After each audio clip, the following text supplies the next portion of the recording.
help me.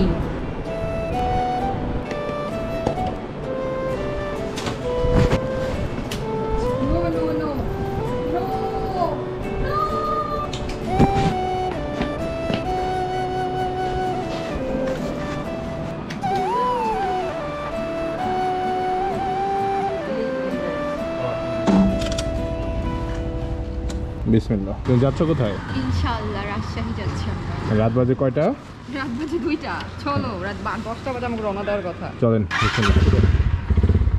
বিসমিল্লাহ গাই। আসলে কোনো প্ল্যানিং নাই এখন পর্যন্ত, জানি না। উদ্দেশ্য হইতেছে চাঁপাইনবাবগঞ্জ যাব।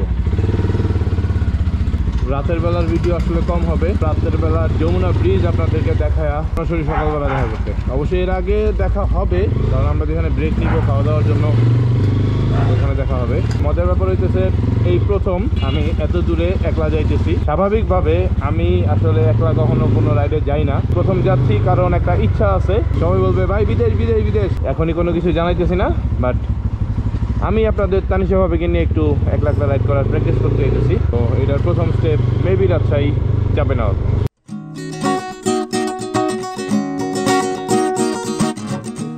এখন বাজে 3:31। টাঙ্গাইল থেকে 5-7 কিলো আগে আছে, 5-7 কিলো।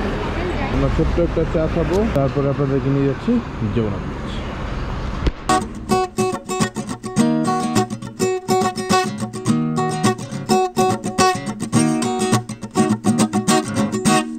শোনো গো দক্ষিণ প্রেমে করেছি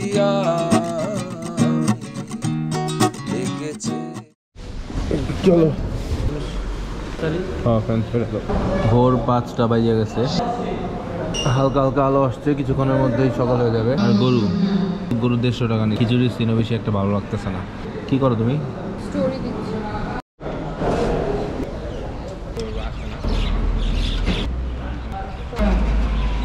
শুভ সকাল, বাট এত শালিক এর আগে আমি কখনো দেখি নাই। এখানে যা দেখতেছেন সব কিন্তু শালিক, ব্যাপারটা অনেক জোর। এটা তো উড়েও না, উড়েও না, এগুলো উড়েও না, এগুলো উড়েও না, এবং দেখে মনে হয় বাচ্চা শালিক নাকি। কালকে সন্ধ্যায় পড়ছে 135, আজকে 130, 5 টাকা কমছে, 5 টাকা।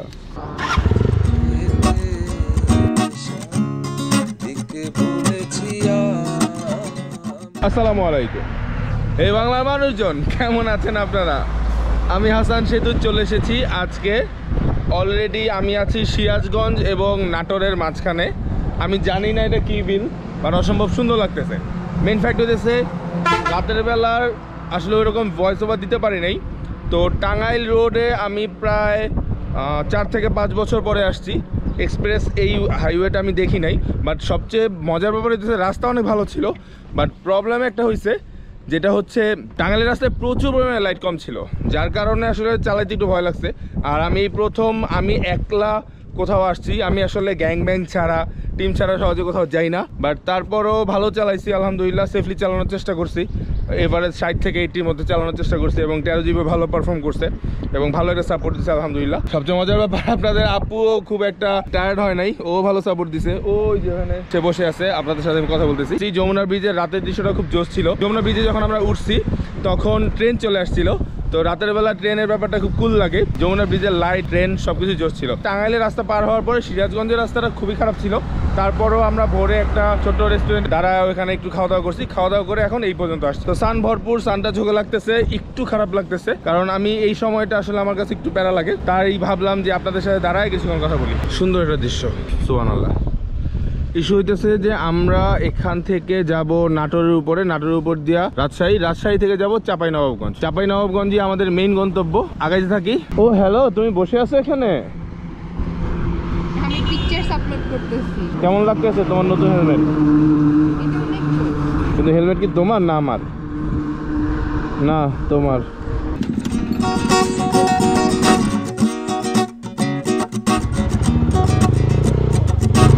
আল্লাহ বাঁচাইছে। এই হচ্ছে নাটোরের বড়াইগ্রাম থেকে ডান পাশে নাটোর, নাটোরের পরেই রাজশাহী। জাগিল মধুল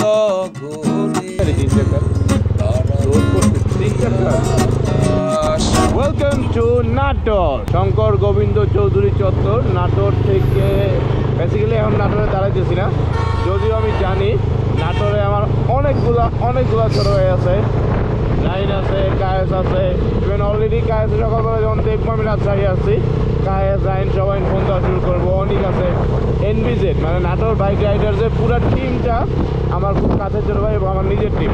আল্লাহ হাফেজ, চলে যাইতেছি পাশে নাটোর শহরে ঢুকতে হয়, চলে যাচ্ছি রাজশাহী থেকে। আল্লাহ হাফেজ।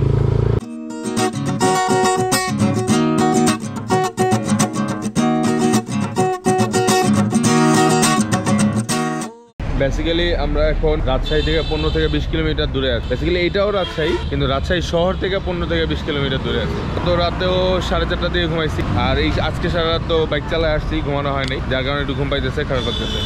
তো রাত জায়গা অবশ্যই কেউ বাইক রাইড করবেন না, এটা খারাপ। আমার করা ঠিক হয় নাই, আসলে ইচ্ছা করে করি নাই। নাটোরের পরে রাজশাহী রাস্তাটা অনেক সুন্দর, আর নাটোরে প্রচুর পরিমাণে অটোরিকশা চলে, যেটা আসলে হাইওয়েতে চলা ইলিগাল, আমি যতদূর জানি। তো এটা খারাপ লাগছে, এছাড়া রাস্তা খুব সুন্দর। চলেন একটু চা খাবো।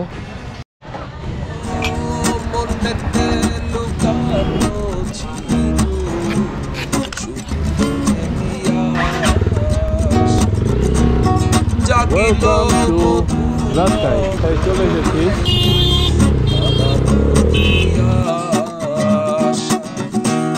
আর আমার এই ব্লগ যখন আপনারা দেখতেছেন ততদিনে তানিশা ইয়াসমিন ব্লগসের সব ভিডিও আপলোড হয়ে গেছে। আচ্ছা, আমরা ছোট্ট একটা ব্রেক নিয়ে আবার আগাবো। চাঁপাইনবাবগঞ্জে একটা ভেজাল আছে, প্রচুর পরিমাণে অটোরিকশা, এগুলো খুব জ্বালাইছে, আর প্রচুর পরিমাণে সাইকেল চালাইছে, আর প্রচুর পরিমাণে কলার, এবার বাম্পার কলার ফলন হইছে। কলা চলে আসছি আমরা চাঁপাইনবাবগঞ্জ, যাইতে হবে শান্তির মোড়।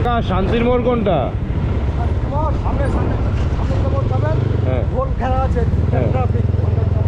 আচ্ছা ঠিক আছে, ঢাকা থেকে আসছি, শান্তির মোড় যাবো।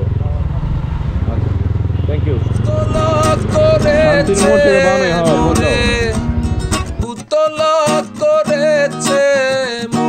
ভাইয়া ইসলামপুর কোথায়? অবশেষে চাঁপাইনবাবগঞ্জের শেষ মাথা। বেসিক্যালি চাঁপাইনবাবগঞ্জ না, ইন্ডিয়ায় চলে যেতে পারতাম। ভালো আছেন? বেসিক্যালি এখন বিকাল হয়ে গেছে, একদম শেষ মাথায়, এর থেকে 10-15 মিনিট পরে নাকি একদম ইন্ডিয়া বর্ডার। তো এখান থেকে আমরা আসছি, আইসা নাস্তা নাস্তা করে একটা ঘুম দিছি, এক ঘুমে এখন উঠছি। তো এখন ফ্রেশ হবো, ফ্রেশ হইয়া ও হ্যাঁ লাঞ্চে করছি। তো ফ্যাক্ট হচ্ছে এখান থেকে আমরা যাবো সোনা মসজিদ। যদিও আসরের আজান দিয়ে দিছে, আমি জানি না সোনা মসজিদে যা আমরা দেখতে পারবো কিনা, বাট এত কাছে যেহেতু আসছি, তো এত পুরনো মসজিদটা অবশ্যই দেখে যাওয়ার জন্য চেষ্টা করবো এবং আপনাদেরকেও দেখাবো। তো চলেন সোনা মসজিদের দিকে যাই। কতক্ষণ লাগবে? 1 ঘন্টা যেতে পারবো? 1 ঘন্টায় মোটরসাইকেলে 1 ঘন্টা লাগবে না অবশ্যই। অনুরাগে প্রেম ডুবো দিয়েছি শোনো গো দক্ষিণ হাওয়া, প্রেমে করেছি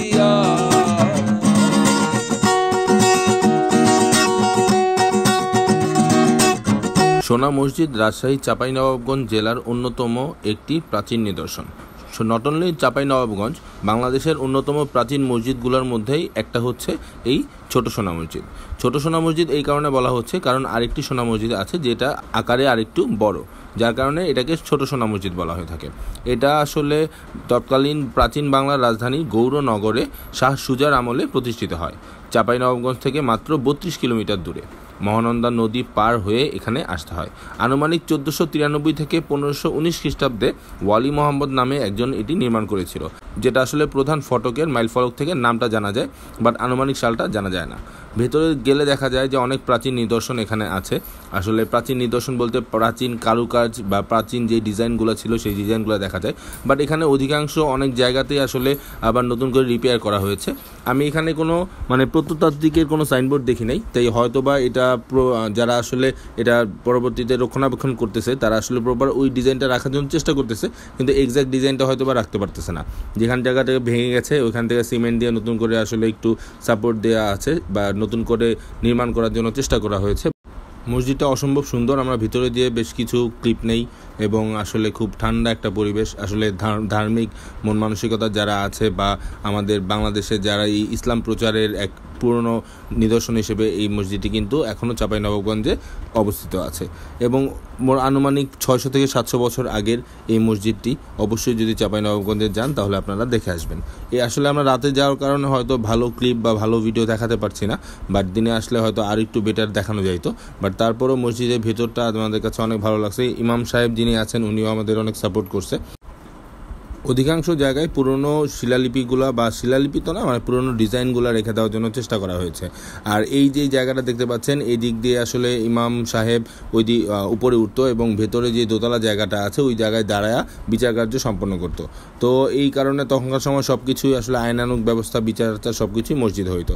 তো আপাতত আমরা সোনা মসজিদ থেকে বিদায় নিচ্ছি, আজকের ব্লগ থেকে বিদায় নিচ্ছি। ভালো থাকবেন, সুস্থ থাকবেন এবং পরবর্তী ব্লগগুলো দেখার জন্য আমন্ত্রণ জানিয়ে আমি হাসান সেতু আজকে আপনাদের কাছ থেকে বিদায় নিচ্ছি। আল্লাহ হাফেজ।